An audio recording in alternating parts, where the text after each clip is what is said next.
Assalamualaikum warahmatullahi wabarakatuh. Innal hamdalillah nahmaduhu wa nasta'inuhu wa nastaghfiruh wa na'udzu billahi min syururi anfusina wa min sayyiati a'malina. May yahdihillahu fala mudhillalah wa may yudlilhu fala hadiyalah. Amin ya rabbal alamin.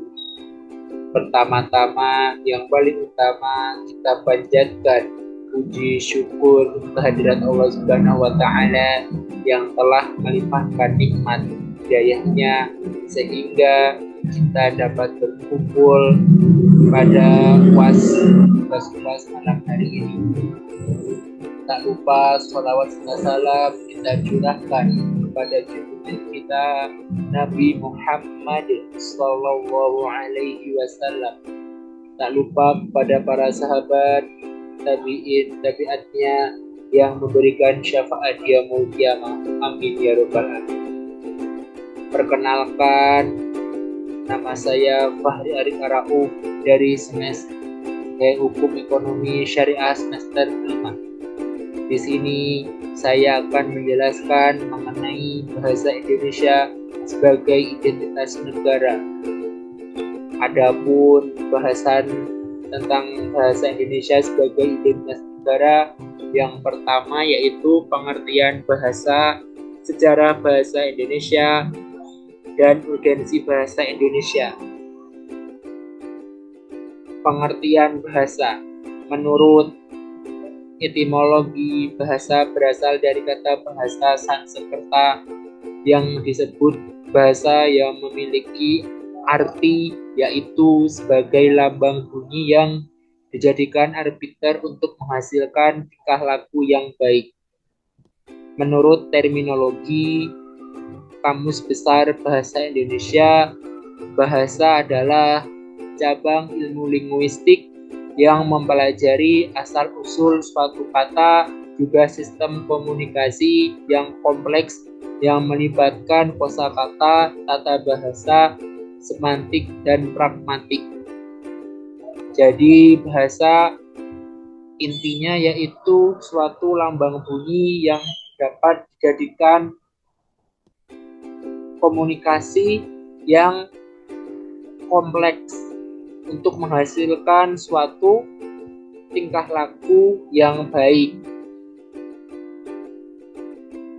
Menurut para ahli bahasa, menurut Frida Laksana dan Joko Kencono, konsep bahasa adalah sumber lambang bunyi yang arbiternya digunakan oleh anggota kelompok sosial untuk bekerja sama, berkomunikasi, dan mengidentifikasi diri.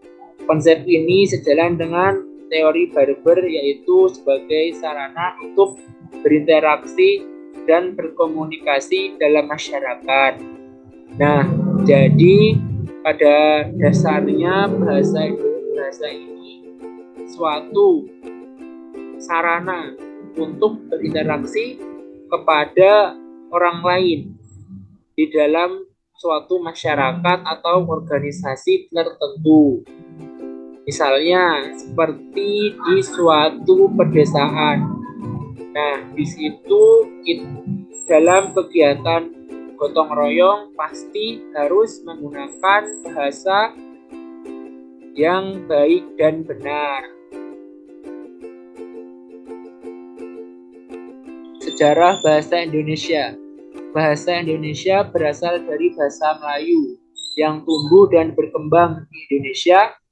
S. Takdir Ali Sabana menjelaskan bahwa Indonesia sebagai negara kepulauan yang terdiri dari ribuan pulau. Nah, seharusnya memiliki banyak bahasa dan dialek, namun sebagian besar termasuk dalam satu rumpun. Bahasa Melayu juga beberapa dialek bahasa Melayu juga termasuk rumpun bahasa Austronesia dan bahasa Melayu Polinesia yang lebih luas. Selain itu, bahasa Melayu juga berkembang di Indonesia, dipengaruhi oleh faktor yaitu geografi, sejarah, budaya. Melayu menjadi bahasa penting untuk perdagangan di wilayah Nusantara.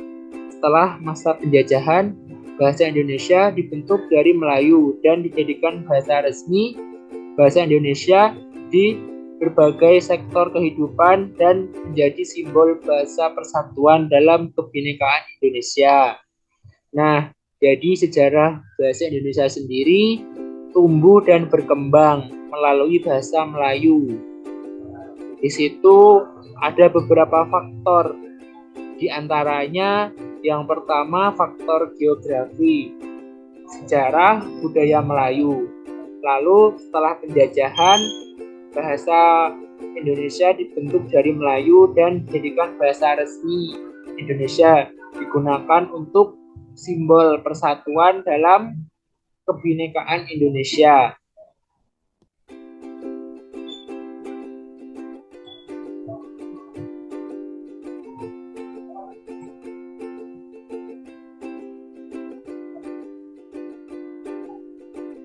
Lalu urgensi bahasa Indonesia. Nah, pada dasarnya bahasa Indonesia memiliki beberapa kedudukan dan fungsi utama. Nah, fungsi pertama yaitu sebagai alat komunikasi di dalam kehidupan bermasyarakat. Untuk berkomunikasi sebenarnya kita dapat melakukan dengan beberapa cara. Misalnya menggunakan tanda-tanda, gambar, isyarat, dan lain-lain sebagainya. Nah, bahasa merupakan alat komunikasi yang paling sempurna. Nah, kita juga di kehidupan sehari-hari tidak hanya bertemu dengan orang-orang yang tidak memiliki kebutuhan khusus. Ketika kita bertemu dengan orang yang berkebutuhan khusus, kita bisa menggunakan bahasa isyarat, yaitu menggunakan gerakan. Bahasa Indonesia juga berfungsi sebagai bahasa resmi negara, pengantar di lembaga pendidikan, perhubungan nasional, dan pembangunan kebudayaan, ilmu pengetahuan, dan teknologi. Bahasa Indonesia bahasa resmi negara. Jadi bahasa Indonesia ini sudah resmi menjadi bahasa Indonesia di negara Indonesia, pengantar di lembaga pendidikan. Jadi kita sejak SD sampai SMA kita belajar bahasa Indonesia. Di situ kita harusnya bisa mengaplikasikannya dalam kehidupan sehari-hari dengan menggunakan bahasa Indonesia yang baik dan benar. Perhubungan nasional dan pembangunan kebudayaan. Nah, ketika kita melakukan perhubungan nasional antara negara ke negara yang lain dan pembangunan serta kebudayaan, kita juga harus menggunakan bahasa resmi kita, yaitu bahasa Indonesia. Ilmu pengetahuan dan teknologi. Seiring dengan berkembangnya zaman, kita tidak melupakan bahasa Indonesia, karena sekarang ini kebanyakan anak muda menggunakan bahasa gaul dan melupakan bahasa Indonesia, yaitu sebagai bahasa persatuan negara Republik Indonesia.